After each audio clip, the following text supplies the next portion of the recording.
It's Friday the 13th, 2020, mid-morning here in Calgary, Alberta. I'm a father of special needs children, and I wanted to give you some of my thoughts that I have around the events of recent weeks, particularly with the COVID-19 coronavirus bug that's going around, and my concerns as a special needs parent. So I want to start off with the facts, and it's really hard right now. We have all the official sources that are out there from the government, World Health Organization, medical authorities, in how bad this virus really is, and what are the symptoms and what can be done to stop the spread. So what do we know about the virus itself?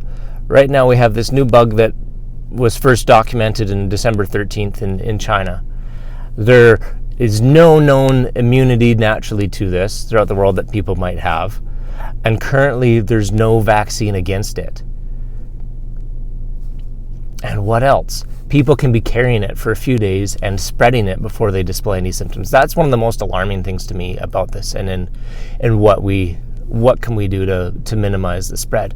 Governments around the world are eliminating large public gatherings to prevent the spread of it, and also to make the spread more trackable. If there's fewer people, it's easy to notify them if someone does come down with a confirmed case. We have last night, the Prime Minister of Canada's wife was just diagnosed with the COVID-19 virus. This is, and honestly, as far as who can be affected, anyone can be affected. As I said before, there's no known immunity. But it just kind of indicates that everyone is susceptible to this, and it's spreading rapidly and far throughout the world. What are other facts? I think I covered all the big ones. We have religious organizations as well. Our church has eliminated all public worship services for the foreseen future. Other facts: who's particularly susceptible to this, to getting really sick? It is a flu virus, so for a lot of people it'll just be a mild to moderate to severe flu. But people who have pre-existing medical conditions can be severely affected by it. So as a special needs parent, that's really alarming to me. I have 2 children with mild cerebral palsy and one with a rare chromosome disorder.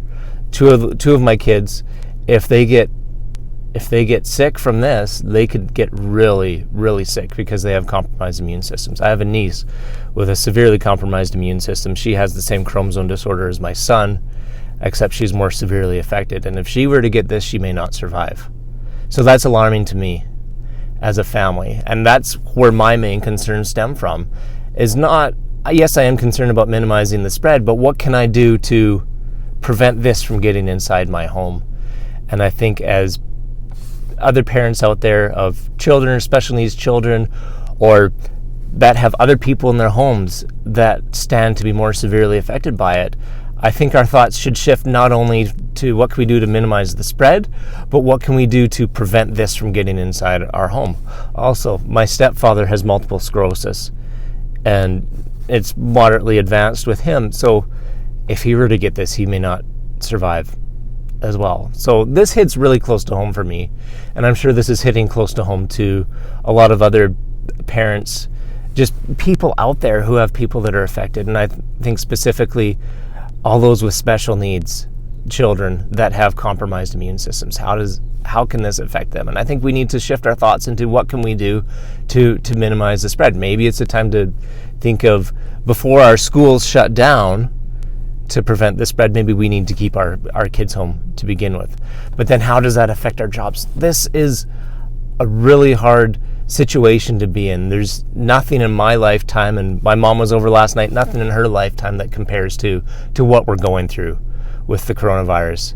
So what can we do as parents? I think the thing is to be informed, stay on top of the authoritative sources out there, i.e. government websites, World Health Organization, medical authorities. They will have the most accurate and hopefully up-to-date information out there as to what we can do.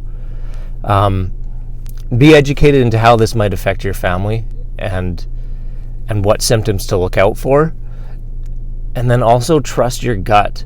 You know what your family's needs are and what your special needs children or other family members, what their needs are, and look out for those first. If you feel that it's time to just hunker down, Hopefully you'll stock up on more than just toilet paper, like some good food that you actually enjoy. But look out for your family and do what's needed. It's really stressful to me in that there's been nothing like this before. And so I really don't know what to expect. But right now, I'm looking out for myself and my family. And what can we do to look at self-isolating right now to prevent this from getting into our home, prevent it from spreading to us so that my children will be fine. That's my priority. So the question is, what is your priority with your family, and how can you best address that? My prayers are with the entire world right now as we're going through this. I hope we can handle this in a reasonable manner and curb the spread as quickly as possible to minimize the impact on the world, not only in health, but also in the economy. So feel free to share this video, leave your comments below with your thoughts. I'd love to start a discussion around this and what can we reasonably do without just going out and promoting mass hysteria. But what can we do to keep our families safe right now?